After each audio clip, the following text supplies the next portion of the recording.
Hi, Andre here from Novo Resume. Today I will teach you how to write a professional cover letter for your resume.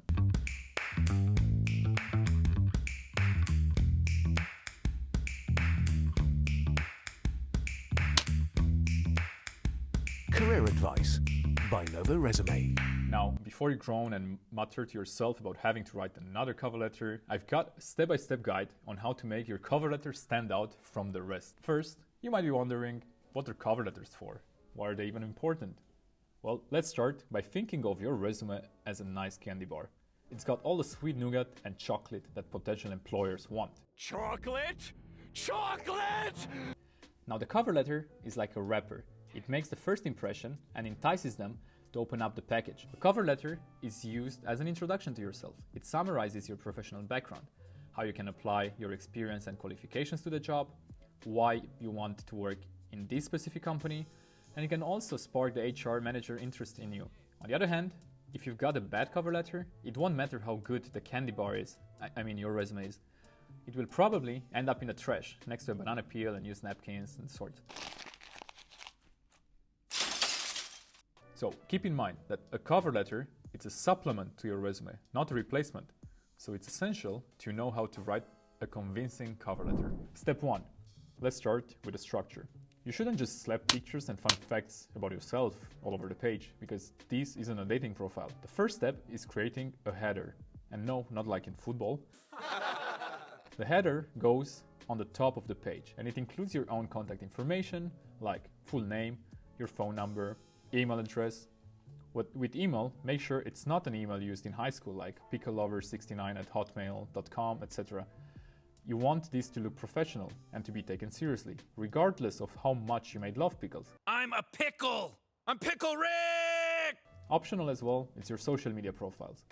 Do you have any social media profile that's relevant to your job? If so, include a link. However, if your social media is full of pictures of just you and your cats, then you probably shouldn't include it, unless you're applying for a position involving felines or your Carol Baskins. Optional as well, it's a personal website. If you have a website that's relevant to your field, make sure to mention that too. Next, you need a to section. This is where the employer's contact information goes. Hiring manager name, position, company name, location, and the date you send in the cover letter. Okay, so step 1 complete. Step 2 is greeting the hiring manager. They'll be the one reading this, so here's an opportunity to impress them right off the start. Here's Johnny! Don't worry, you don't need to do anything special like juggling or a magic trick. But instead of writing Dear Sir or Dear Madam, just refer them by their name. You're showing them you did your research and you're applying specifically to this company as opposed to applying for a dozen jobs blindly. No one wants to hire a job seeker who just spams 20 plus companies and hopes to get hired in any of them. Now, in most cases, that's going to be the department lead. So head over to LinkedIn and do a quick search and try to avoid distracting websites in the meantime. You can also check out the company team page on the website, and after doing a little detective work, there's a good chance you'll find the right person there. Keep in mind that if you're applying for a job in a small business though, they might not have a hiring manager. So in that case, you should address the company's owner or manager instead. Step 2 is done. The third step is to grab the recruiter's attention with your introduction. Just like someone pretty on a dating app, recruiters get hundreds or thousands of applications sometimes, so chances are they're not going to be reading every single cover letter from start to finish. You want to catch their attention as soon as you can, from the very first paragraph. And here the most common problem is with the cover letter opening, that they are usually extremely bland or generic, like chicken without seasoning. There's no salt in there. There's not even an ounce of salt in there. Are you serious? So here's an example of what not to do. Hi, my name is Frank, and I like to work at your company. I think it's a good company. I've worked as a sales manager at Peer Inc. for 5+ years, so I believe I'm right for this job. Please hire me. Do you see what's wrong? Besides being boring and generic, this opening paragraph doesn't say anything except that you've had a similar job before. And do you know who else has similar work experience? Well, literally everyone else that's applying to it. Instead, open up with the hits. Start with your top 2 or 3 achievements to grab their attention. It's one of the few opportunities in life when bragging about yourself is encouraged. And keep in mind, it's preferable the achievements are as relevant to the position as possible. As impressive as it is to win hot dog eating contest, you might save that achievement for the break room. Here's a better example of an introduction. Dear Susan, my name is George and I'd like to help Peer Inc. Hit and exceed their sales goals as a sales manager. I've worked with Tomatech, a fintech company, for 3+ years. As a sales representative, I generated an average of $30,000 in sales per month, beating the KPIs by around 40%. I believe that my previous industry experience, as well as excellence in sales, make me the right candidate for the job. Do you see the difference between Frank and George? If you were a hiring manager, which sales manager would you hire?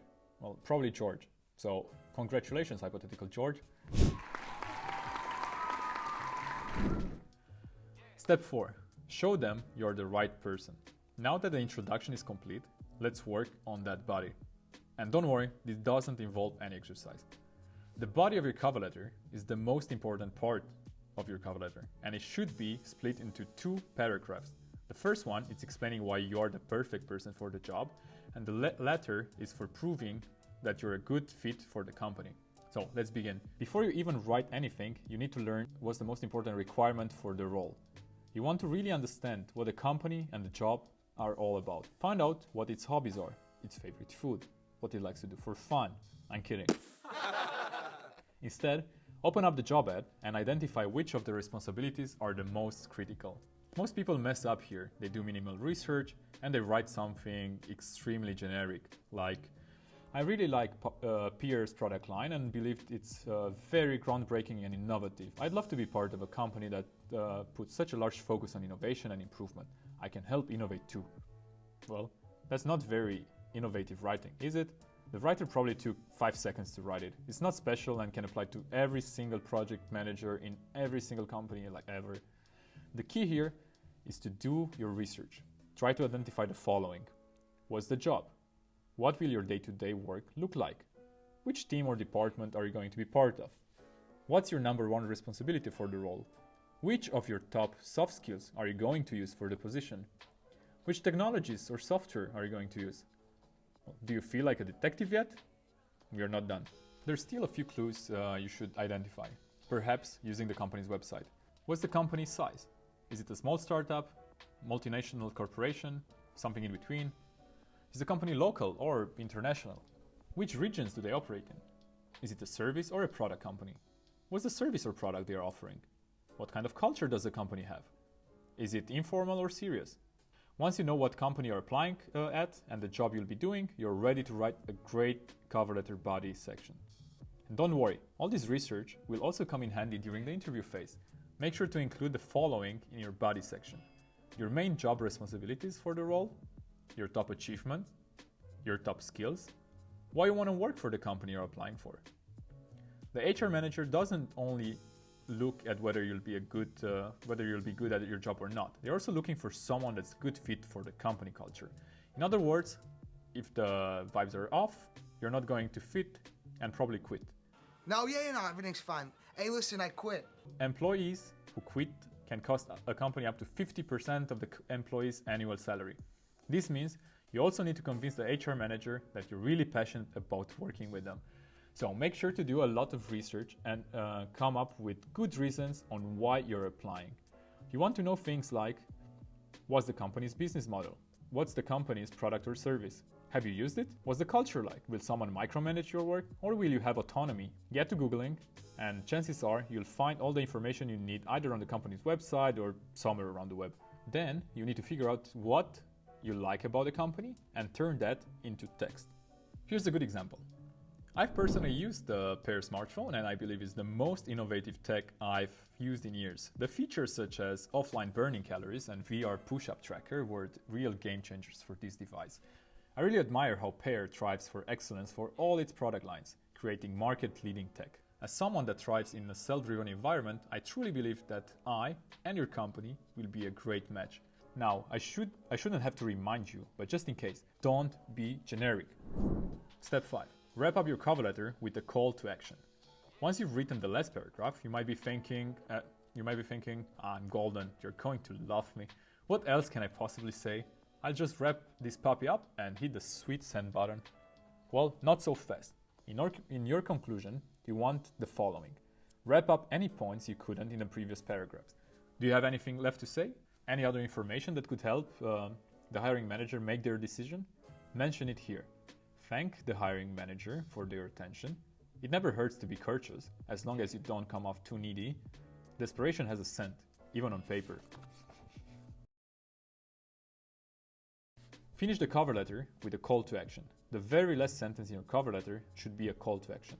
You should ask the hiring manager to take some sort of action. However, don't say something like, please hire me. And, of course, end your cover letter with a formal closing. Don't let your chances slip away by ending it with something like, adios amigo, or toodaloo. Here are some good examples. Best regards, all the best, sincerely, thank you, yours truly. Now we're done. Before you send it off, make sure you proofread, or even ask a friend to go over it as well. The last thing you want is a spelling or grammar mistake, especially if you mention you have good attention to details. Here's a checklist to make sure it is as good as it can be. There are also cover letter templates, examples, and more tips available on our career blog at novoresume.com. I've been Andre, thanks for watching, and happy job hunting. Career Advice by Novo Resume. Woo!